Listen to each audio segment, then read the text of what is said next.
Hello guys, welcome back to my channel. So after a long break ఒక ట్రిప్కి అయితే వెళ్తున్నాం అనమాట. చాలా రోజుల తర్వాత వీడియో తీస్తున్నాను. మేము ఎక్కడికి వెళ్తున్నామంటే హైదరాబాద్ టు అరుణాచలం. సో చాలా రోజుల ప్లానింగ్ తర్వాత మొత్తానికి అరుణాచలం ట్రిప్ అయితే అవుతుందన్నమాట. సో కార్లోనే వెళ్తున్నాము మేము, అలాగే మా కో సిస్టర్ వాళ్ళు వెళ్తున్నాము. సో మేము 4 మెంబర్స్, అలాగే మా 2 పిల్లలు అనమాట. కరెక్ట్గా సెట్ అయిపోయింది కార్ అయితే మాకు. సో మేము నైట్ స్టార్ట్ అయ్యామన్నమాట. మార్నింగ్ వరకు అరుణాచలంలో ఉండొచ్చని. సో ఇక్కడ డిన్నర్ కోసం అయితే ఆగాము. ఈసారి ఏం ప్రిపరేషన్స్, ఏం పనులు పెట్టుకోలేదన్నమాట. ఏవైనా పెట్టుకుంటే మా ఆయన ఫైర్ అయిపోతాడు. సో ఎందుకు అనవసరంగా ఆయనకి ఫైర్ తెప్పించడం అని చెప్పి ఏం ప్లాన్స్ చేయలేదు. నాకు మంచిదే కదా, ఎలాగో పని తప్పుతుంది ఆబ్వియస్గా. అండ్ ఇక్కడ వచ్చేసి డిన్నర్, మావాడు ఆబ్వియస్గా ఇడ్లీ, అండ్ 2 బ్రదర్స్ వచ్చేసి పూరి, ఇక్కడ 2 సిస్టర్స్ వచ్చేసి దోశ చెప్పుకున్నారనమాట. ఇంకా మా నక్షత్ర గురించి చెప్పని అవసరమే లేదు. అందరి ప్లేట్లో నుంచి కొంచెం తిన్నా సరిపోతుంది, కానీ అలా తినదు కదా, అది ఏడవాల్సిందే, ఏడిపించాల్సిందే. సో మాది డిన్నర్ అయితే అయిపోయింది. సో ఇక్కడ కార్ డోర్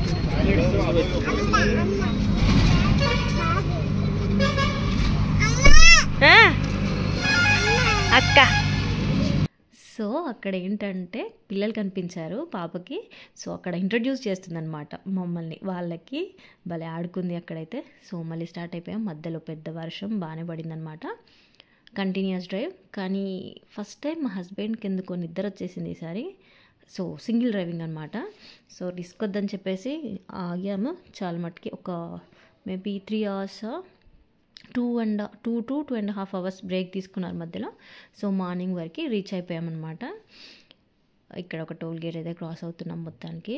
అండ్ చూడండి ఆ హిల్స్ పైన ఆ మంచు, ఆ వ్యూ అయితే ఎంత బాగుందో అసలు. కళ్ళతో చూస్తే కానీ అది ఎక్స్పీరియన్స్ చేయలేము, అంత బాగుంటుందన్నమాట. అండ్ మేమైతే ఆల్మోస్ట్ అరుణాచలంకి అయితే రీచ్ అయిపోయాము. వర్షం ఇబ్బంది పెడుతుందేమో అని చాలా భయపడ్డాం, కానీ అస్సలు ఏం ప్రాబ్లం చేయలేదన్నమాట. జస్ట్ లైట్గా చినుకులు పడినాయి అంతే మార్నింగ్ రెడీ అయిన తర్వాత, అంతకుమించి ఏం లేదనమాట. Look at that, how beautiful కదా వెదర్.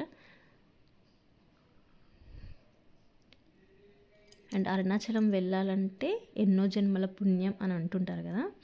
ఆబ్వియస్గా నిజంగా శివయ్య రప్పించుకోవాలి, అది అంతే అనమాట. శివుడి ఆజ్ఞ లేనిదే చీమ కూడా కుట్టదంటారు కదా. దట్స్ వాట్ హ్యాపెండ్ అనమాట. యాక్చువల్గా లాస్ట్ 2 months బ్యాక్ వెళ్ళాల్సింది తిరుపతి వెళ్ళినప్పుడు. బట్ అప్పుడు కొన్ని రీజన్స్ వల్ల వెళ్ళలేకపోయాము. మొత్తానికి ఇప్పుడైతే సక్సెస్ఫుల్గా ప్లాన్ చేసుకున్నాం అనమాట ఇలా. సో ఇంకా ఆల్మోస్ట్ రీచ్ అయినట్టే అనమాట. ఇంకొంచెం సేపట్లో మేము రీచ్ అయిపోతాము. సో మేము ఆల్రెడీ రూమ్ అయితే బుక్ చేసుకున్నాము. యాక్చువల్గా మంచిగా రెస్ట్ తీసుకొని మెల్లిగా దర్శనానికి వెళ్దాం అనుకున్నాము. బట్ నిద్రలో పట్టవుగా అంత ఈజీగా. సో వెళ్ళేసరికి బ్రేక్ఫాస్ట్ టైం అయింది. ఇంకా టైం అయిపోతుందేమో అని చెప్పి ఫాస్ట్గా బ్రషెస్ చేసుకొని స్నానాలు చేసి వెళ్ళి బ్రేక్ఫాస్ట్ చేసి మళ్ళీ రూమ్లోకి వచ్చేసి ఫ్రెష్ అప్ అయిపోయి హ్యాపీగా దర్శనానికి వెళ్ళిపోయాము. సో ఇక్కడ అరుణాచలం లోకల్లోకి అయితే వచ్చేసాము. అండ్ దీని తర్వాత మేము దర్శనానికి ఎలా వెళ్ళాము, ఎలా చేసుకున్నాము టెంపుల్లో కొన్ని వీడియోస్ అయితే యాడ్ చేశాను. మిగతా వీడియోలో యాడ్ చేస్తాను అవన్నీ. సో మీకు కనుక ఈ వీడియో నచ్చినట్టయితే please do subscribe to my channel. Thank you for watching till the end. Bye. ఇలాంటి ట్రావెలింగ్ వీడియోస్ కావాలి ఇంకా అనుకుంటే తప్పకుండా సబ్స్క్రైబ్ చేసుకోండి. Bye. See you in the next video.